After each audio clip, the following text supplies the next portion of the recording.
Nate Bernard and Austin Turpin. They both got $10,000. And fight of the night was AJ and Wolverine. They both got $10,000. And, we had a hard time picking the bonuses. Oziel Rodriguez looked good. I'm going to take care of him, too. Who's got the first question? Dana, when we spoke after Power Slap 2, you said that this is fun for you because after each one now is when you get to break things down and tweak and perfect and so on and so forth. Now that you're after your third one, where do you rate this? How happy are you with the production? I love to build. I love to build brands. I love to build things from the ground up. I love to build things that people say can't be built. I like to break records. I like to do all that stuff. And I was talking to a couple guys tonight. My production team tonight knocked this thing out of the park. The production was incredible. When you watch this show, we should win awards for this show tonight.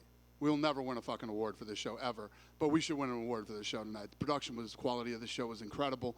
Like when you watch, I won't throw anybody under the bus, but when you watch Showtime Boxing, and these guys are putting on events, fucking replays are terrible. The production quality is horrible. You're waiting for a replay. Replays never come. As soon as the slap is over, my team has 3 different fucking replays from 3 different angles. And the list goes on and on of the quality of production that we had tonight. So, and the reason I'm saying this is I'm not bragging. I'm commending my production team. They absolutely, these guys, it's International Fight Week. We have all these things going on. Big UFC event tomorrow. And the production team that worked this event tonight absolutely killed it. I also want to commend the Athletic Commission. They are so on their game with this thing, fouls and, everything's right. They're using the instant replay the way you're supposed to use instant replay. When you think about how instant replay should be used in sports, just Nevada State Athletic Commission, congratulations, amazing job on such a, this is our third live event in Vegas, and they killed it. So I don't know if I answered your questions, but I hope I did. Yeah. I've got a couple for you. This is the third event you've put on, and even for me as a spectator, I noticed in the main event sort of different tactics, different skills that they're trying to use, and it's like you're seeing the sport evolve in real time. I'm curious if you, watching it, feel the same way. 100%, yeah. Part of the scrutiny that we've had over the last 6 months, it's awesome. You have to have this I have to have this kind of stuff. I love this shit. And, when me and my team look at, dive in and start, how do you make this better? How are we better than the last time we were? I don't know if you would try to excel to the level that we're trying to excel to without the critics and the scrutiny and all the things that come along with it. This thing is so identical to the UFC when we started. It's scary. Other than the fact that it's way more successful sooner than the UFC ever was. You know what I mean? The sponsorship is off the charts on this thing, and it just, tonight was a big night for us. So every so often you get a match where, like, one guy fouls one guy, then they'll get fouled back, and it kind of sort of slows down into this foul sort of thing. Do you expect that to disappear as this sport gets further and further along? Yes, and what happens is a lot of these guys are inexperienced. Some of these guys are starting to, but there's going to be so much money involved in this thing. You guys just talked to the Crazy Hawaiian. He's like, this was something for me. Now I'm going to start taking this a lot more serious than I did. And I was telling Kevin earlier, a few of these guys have already quit their jobs. The Bell always wanted to buy a Mustang GT. He bought a Mustang GT after his last event. And this is, we're 6 months into this thing.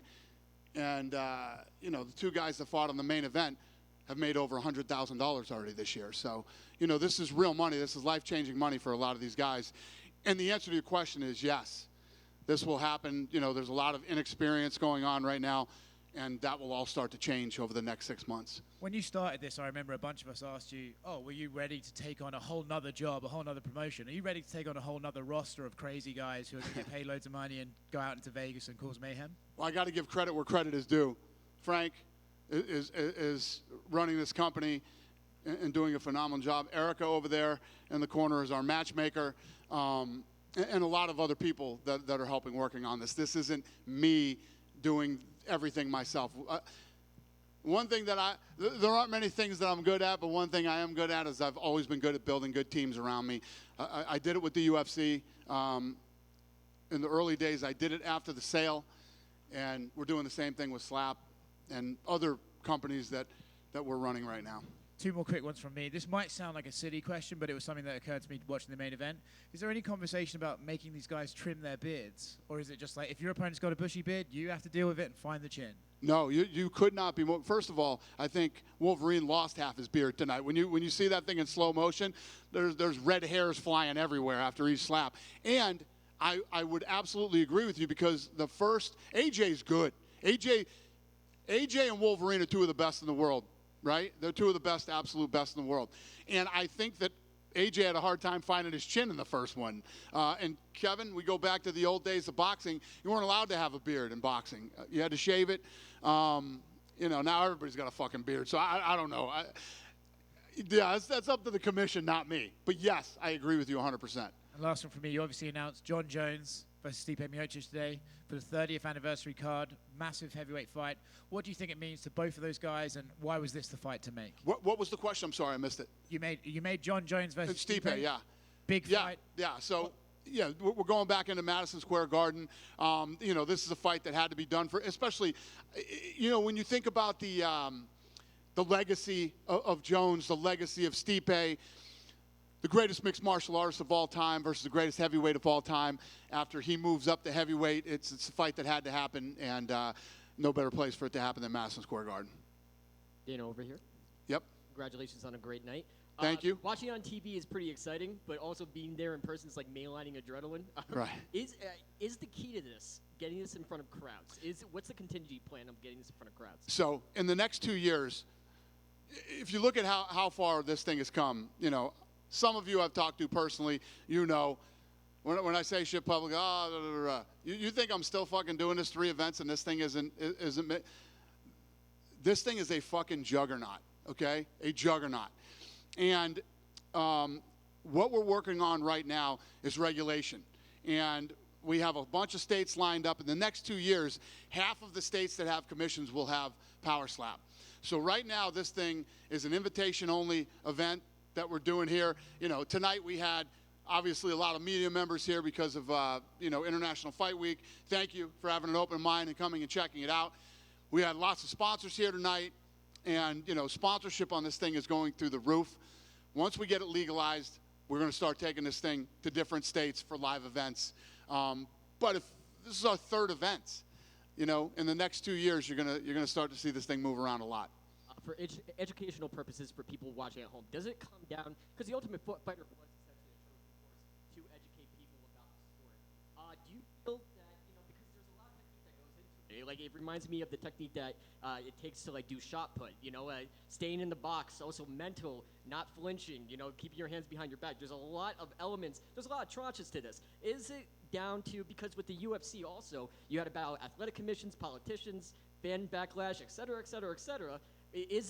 Fans seem like the one thing, and the media seem like the one thing to get over. Is it just comes down to education and educating the MMA demographic and the general sports consumer? Great question. And there's 2 answers to that question. Number 1, yes, some people need to be educated. Number 2, some people will never like this no matter what you do or what you say. Same with MMA. I mean, and if you even look at the UFC and how big this company is and what a major sport we are globally and everything else, we just got New York and France done not too long ago. You know what I mean? So when you look at this as new, this seems crazy to everybody. Same thing that we went through with the UFC. And I was saying this tonight to Kevin too. There's a lot of people that don't like this, right? They've been very vocal about it. We don't like it. Well, there's 8.5 billion people in the world, and there's a lot of people who do like it. So not everybody has to like this. I only need some of the people to like it, And yes, that's what we're going to continue to do. And I literally went into a deep dive with my analytical team this week and ripping social media numbers apart. This thing is very urban. This thing does unbelievable with the Mexican community. It's off the charts in India, and it's very fascinating as I start to dive into this thing and continue to study it and figure out how we're going to build this stuff. And I cannot explain to you enough how much I love this. This is what I love to do. This is the stuff that gets me up in the morning and fires me up. And, you know, I keep talking about Kevin because I can't fucking believe Kevin's here. But, you know, I was saying to Kevin when we did the first trial here, did I or did I not? I said, watch what I do with this thing in the next year. And here we are at the third event, and I'm going to tell you all now, watch what we do with this thing in the next 2 years. Okay, so one more question. It might be a dumb question, so forgive me if it is. Endeavor, obviously you have WWE, UFC, Power Slap under one umbrella. Is there the possibility of maybe crossover slap events? Maybe we have Elon Musk fighting Mark Zuckerberg in a slap contest. That would be awesome. Well, it's a fascinating question, and it's hard to answer right now. But in the next couple months, I'll announce something with you guys that's happening right now. But yeah, a lot of people have a lot of ideas or think they know about how this whole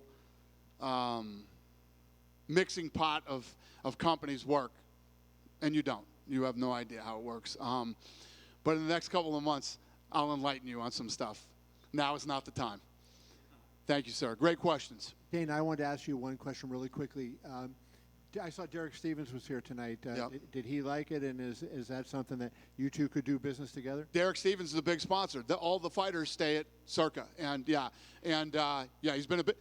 I mean, if you guys drive down the Strip today, literally every casino on the Strip and downtown has it on their signs. Every casino, restaurant, bar showed it tonight. So in the beginning, in the early stages like this, it's about getting eyeballs on it. And Hooters, Twin Peaks, Dave & Buster's, PT's Pubs in Vegas. The list goes on and on of all the bars that showed it tonight, too. So, huh? Yeah. Yep. Dana, you keep talking about the numbers. You're big on the numbers.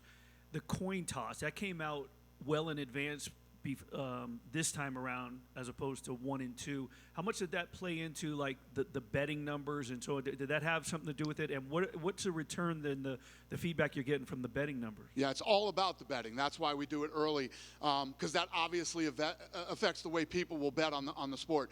And that's the other thing.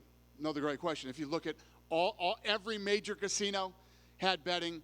All the offshore DraftKings had betting on it. I mean, what's the Noke boys? Rubet had it. Yeah.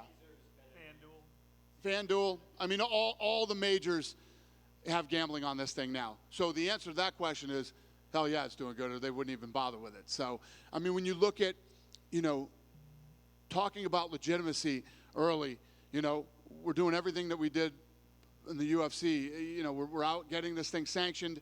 We're working with the Athletic Commission to make sure they do a great job. Everywhere that you possibly bet on it has betting, has odds on it. The production quality off the charts. The list goes on and on of all the things that we've worked on over the last, you're talking 6 months. We saw the NFL owners agree to allow sports betting kiosks in stadiums. Is that something you would entertain down the road, possibly in events, and then maybe even with UFC, where they could have kiosks and be able to bet? You could bet on your phone, obviously, right. But for people that wanted to bet in kiosk, is that something that you would entertain? Probably the wrong guy for this question. I'm a sick degenerate. I love gambling, and yes, I would absolutely, positively. It's part of the fun of watching sports. Everybody bets on the games on Sunday, and you watch the games that you bet on. Same thing with fights, and I would do kiosks in a minute. Yes. Dana, Yep. Is a super heavyweight title coming soon? Yeah. We like the super heavyweights. They're fun, and in the UFC, super heavyweights never really made sense. But in this sport, there's a lot of guys out there that can actually be fun and exciting. There is a title for super heavyweights. What is the weight limit? Is it 265 plus against 400? Yeah. Would it be Yeah, these guys are what? What is it? It's 200 up, right? Yeah. When you do get a live crowd, would you like Fridays to be the days because there's a lot of people in town? Well, first of all, we did well tonight. We did really well with the live feed. Friday nights, you compete with everything, man. You compete with dinner. on Friday nights. You know what I mean? You got to take your wife or your girl to dinner. I like Wednesdays, and Wednesdays are really good for the bars too. Friday night is good for bars tonight because we're like in the middle of baseball, and there's not a bunch of stuff you're competing with. But once you get into football season, you got college football, you got the NFL. Wednesday nights are a good night for us. Tonight worked out perfect because it's International Fight Week. All the stuff that's going on this week between the media that's in town, the fans that are in town, sponsors that are in town, it worked for this Friday. And tonight we pulled the most consistent, longest concurrent viewers that we did. We held the peak at like an hour and a half tonight. So it's just fucking. When you're building something from the ground up like we are here, and every little detail, fucking 10 things can go wrong tomorrow night. They'll piss me off, right? We should have done it perfect or whatever, but none of you will notice, and it doesn't matter, and we'll do a fight another Saturday and whatever. 10 things go wrong when you're building something like this. It's a disaster. It's a disaster. So it's part of the fun of this too. You have to be on your game every single time you put on an event. Everything has to align, and you have to do everything perfectly. And there's a ton of pressure that comes with that, and I love it. I fucking feed off it. I eat it. I just can't tell you how much I love this shit, if you can't tell. Dana. But anyway. Dana, from the early days of UFC, it was often compared to no holds barred. And when you think about the times of the struggle and everything, and considering the lessons that you learned along the way from where the UFC began to where it is now, what are some of those lessons that you're trying to apply to Slap and trying to take it to extents that it hasn't made before? Well, like I said before, early on, we're focused on the things that matter. Good matchmaking so you get good fights, building talent, and then obviously live and television production. If you don't screw those things up, you're in good shape. Dana. Yeah. You're definitely adding fuel to the fire. We're seeing events more frequently. They announced Power Slap number 4 coming up on August 9th on Wednesday. Did you think it would happen this fast? And are you excited that, with everything that you have going on? Yeah, we're getting to a point now where, we're actually starting to talk about, we got our legs under us now. We're getting this thing dialed in. Maybe we start doing more events, and so we're figuring out. But we got season 2 coming up of the reality show, which is going to be heavy international talent, and the answer is yes. Any update on the video game? What? Any update on the Slap video game? Yeah, no, it's funny you asked that. I did get some information on that today. We're close to getting it done and getting it out. Yeah. One last one. Obviously, in regards to medicals, I know there was some stuff with UFC and saving some of the lives of these fighters. Right. With the Slap fighters going through the same medicals as UFC, do you think it gives credibility to the actual sport itself for the medicals that you're doing, since they're the same? Not now. No, nobody gives a shit. But as we continue to do this, like the UFC, all the bad stuff that was said about the UFC early on, and I even hate saying this and talking about it or whatever, but here we are 23 years later with an incredible safety record in the UFC. So right now, you're going to get these doctors that want attention and these guys that come out and want you to fucking talk about them and put their names on your stories and all that bullshit. Those guys are all fucking flying around right now. In a few years, then it will mean something. Dana, just to follow up on that right here. Oh. Josiah Harrell got removed from the card today against Jack Della Mena because they found an abnormality with his brain scan. He's 7-0, and he's never had an MRI, he said, in his life. Like, how crazy is that on these regional circuits, people aren't getting checked out like that, and just how scary is that he came into this week with a condition like that? So if you took the 23 years that we've been doing this, and you found, and you saw how many people we found with problems that probably shouldn't have been fighting, even kids that we found that wanted to get into the Ultimate Fighter, yeah, it's everything, and it's insane that this goes on out there, and these other organizations are regulated. I mean, yeah, it's crazy. We spend millions and millions of dollars on health and safety. It is the most important thing that we focus on and that we care about as far as putting on fights. And like he was just asking, these guys go through the same exact medical testing as UFC fighters do. Is there anything that can be done in the sport as a whole? You know, a message maybe you can send to these lower level promotions on how to maybe better protect, or is it just a money thing that They can't they afford don't it. have it? They can't afford it. It's like even Logan Paul and I have had this conversation. Logan Paul was doing the slap thing before me. And he said to me, you know, a few weeks ago, he's like, brother, you killed it. You took it to. I said, well, listen, you weren't wrong. You were right. It's just you couldn't pull this off. It would be impossible for some of these guys that are lower level promoters to do the level of testing that needs to be done to make sure that everybody is safe. But knock on wood, again, you know, a lot of bad things have happened in the sport in the last 23 years, even in the smaller shows. You know, at the end of the day, if you're involved in a combat sport, and I consider football a combat sport too, there's a risk. Every time you go out and compete, there's a risk. What we try to do is minimize the risks as much as possible. It was part of the reason we built the PI too. You know what I mean? We got these athletes in there for weeks, sometimes months, evaluating them, making sure they're good, making sure they're training properly, you know, healthy, safe, list goes on and on. You mentioned the production of tonight's event, how proud of it you were. Does this need to stay here in the Apex to maintain that? Or No. if this goes as far as you want it to be, and maybe you look at arenas, things like that, is it possible to maintain that same thing in bigger venues? 100%. I mean, you look at what we do with the UFC. This show tonight has more cameras than the UFC does. There's like 34 ISOs, so I can give you 34 different shots of one slap. And it's all in slow-mo, and, you know, this thing is probably overproduced, but it's awesome.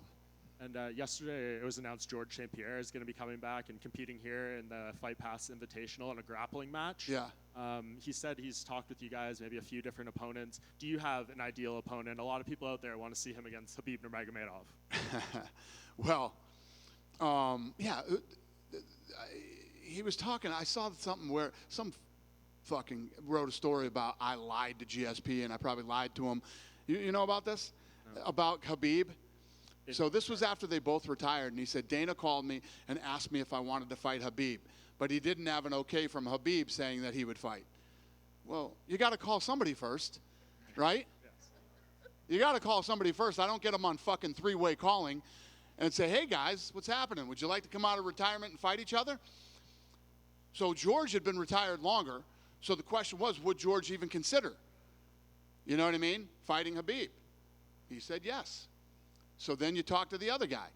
But yeah, I thought that was a weird, and again, there's a lot lost in translation when George St. Pierre talks too. So maybe I'm wrong, I don't know, but the way that I read it, he was saying he felt like he was kind of lied to or something, or that's the way they wrote the story. Who knows what he really said? But yeah, I thought that was weird today. But what are you asking me? Could Khabib beat GSP's opponent for this grappling match? Got it.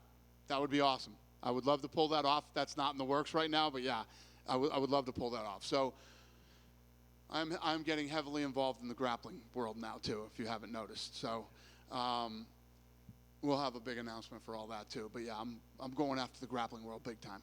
And just one more, Leon Edwards was doing some interviews at UFC X today, and he said he met with you guys, and Colby Covington fight could happen at Madison Square Garden in November, maybe the co-main event for Jones and Miocic. How far along is that? Yeah, that could happen. There's a lot of options. I don't want to talk tonight about potential UFC shit. I mean, we could be here all fucking night talking about that, but yes, that is potential. Hi, Dana. Yeah, hi, Ben. Every week, or every event, I ask you about the women, but I have a different question about the women. You mentioned all the analytics and stuff you're looking into. Have you found that women are receptive to even watching? Yes, it's crazy. We had first of all, in the deep dive that we did into social media with my analytical team, skews higher in women than I would have ever imagined. Tonight there was a 2-star general here. His wife was here. And one of the things that I noticed when I talk to women is they get it. This doesn't need to be explained to them. You don't have to break it down like you do, you know, UFC or MMA or whatever you want to, any other combat sport you want to talk about. Women get it. We get a lot of things. Sure. No, I don't disagree. But you don't expect women to be, you know, we're going to Vegas. And we're going to a Power Slap event. Yeah, it's awesome. I love that they talked to a few women tonight. So any update on any women on the next card? Frank, they're coming. We're working on it. Thank you. Thank you. Dana over here. Dana. Yep. I wanted to ask you about Austin Turpin and his performance. What do you make of that? Is that dude a maniac? Yeah. He's a maniac. What do you He think? just quit his job. He's focusing full time now on this. And yeah, the kid's impressive. You look at him and you look at him and you look at the guys he's going up to against and you think he's in trouble. This kid's a powerhouse and he's an absolute lunatic. And I also wanted to ask you about the co-main event between the crazy Hawaiian and Micah. I know you were pretty excited about that one, 400 pounds versus 400 pounds. Were you slightly disappointed we didn't get to see a finish in that one? Hey, listen, every fight can't be a finish. I told him that when he just walked out. He's like, I wanted to finish. Every fight isn't a finish, kid. It doesn't work that way. But like I said, he said, I'm going to start taking this serious now, man. This was something tonight. This was a different level. This was more than I expected. And he saw his brother fight. So I think what happens is with a lot of these kids, we treat all, whether you're in the UFC, you're here, you show up, you feel like a professional athlete. You know what I mean? You're treated like a professional athlete. And I think that's what they walk away with after this experience. And we've heard it from a lot of the fighters. They're starting to take this serious now. A lot of guys are quitting their jobs and looking at doing this full time. And back to the light heavyweights. After tonight, would Wolverine versus Turpin be something you're interested in? Is what? Wolverine versus Austin Turpin, something you'd be interested in? Holy shit, this is turning into a UFC press conference now. I don't know, brother. I don't know. I'll get back in the matchmaking room on Tuesday and we'll figure it out. Thank you. That's my patented answer for everything. Hey, Dana, follow up on what was mentioned earlier. You had mentioned earlier in the press conference how the belt finally got to buy a car. Yeah. And when you have stories like Jens Pulver talking at the Hall of Fame inductions about how MMA saved his life, when you facilitate or are in charge of many of these great organizations, for you, how does that human aspect remind you of what this is all about? Yeah, you know what? It's funny because when I was earlier talking about the negativity that was surrounding Power Slap, when you dive in and you start to talk to some of these people, and you realize how it changes their lives and how this impacts their families, and it's easy to sit on your fucking high stool or wherever you're coming from, or you just don't understand the sport, or maybe you're just not a fan of there's some people out there that don't even think heading should be allowed in soccer and stuff like that. But a lot of these people that are involved in combat sports, boxing, kickboxing, the list goes on and on, right down to slap. You don't understand where they come from and what they've seen and what they've been through, and how something like this could change and impact not only their lives but their families. Yeah, it changes your perspective on it, hopefully. For you, when you go down to the T of the production, the people that you hire in the front office, everyone in sports are very focused on the dollars and trying to make the most money. For you, how important is it to make sure that everyone understands the concept of it's more than a game, it's more than just a fight, and it's about the human aspect? Yeah, I mean, we try to do that. I mean, a lot of what we do here in the UFC and here is try to do some storytelling and let you know who these people are and understand them. But I don't know if it reaches anybody, because at the end of the day, there has to be why. Why are we here tonight? Why are these two guys slapping? For what? What does it mean? What's the goal here? And we talked tonight about rankings. A few of these fights, Erica was telling me tonight, had title implications and things like that. So those are the stories that we try to tell, along with who are they, where do they come from, and why should you care about them. Hey, Dana, over here. Last time at Power Slap 2, you said there was 20,000 applicants looking to come in and slap. Has that number increased, and any UFC fighters showing interest in coming over here and slapping? Macy Barber was talking to me about it tonight. I don't know if she's serious, but yeah, who as this thing continues to grow, and at the end of the day, the reality is the more money that comes into the sport, the bigger it gets, and the more people that'll be looking for opportunities. But yeah, I think that you will see it. Are you excited to have KO Chris back? Is he going to? Very. I love that kid. He's a maniac, but I really like the kid a lot, and obviously he's super powerful, and he's fun to watch. And yeah, I'm excited to have him back. Fans were disappointed last night that Anderson Silva was not in attendance for the Hall of Fame. Do you know why he was not there? That Anderson wasn't what? That Anderson Silva was not at the Hall of Fame last night. Do you know why? No, I don't know. And then finally, how real is Zuckerberg versus Musk? Because now we're hearing that like Musk's mom doesn't want him to fight. Like, how real is this thing? It's very real. It's very real. Thank you. Good night. Thanks for coming, you guys. I appreciate it.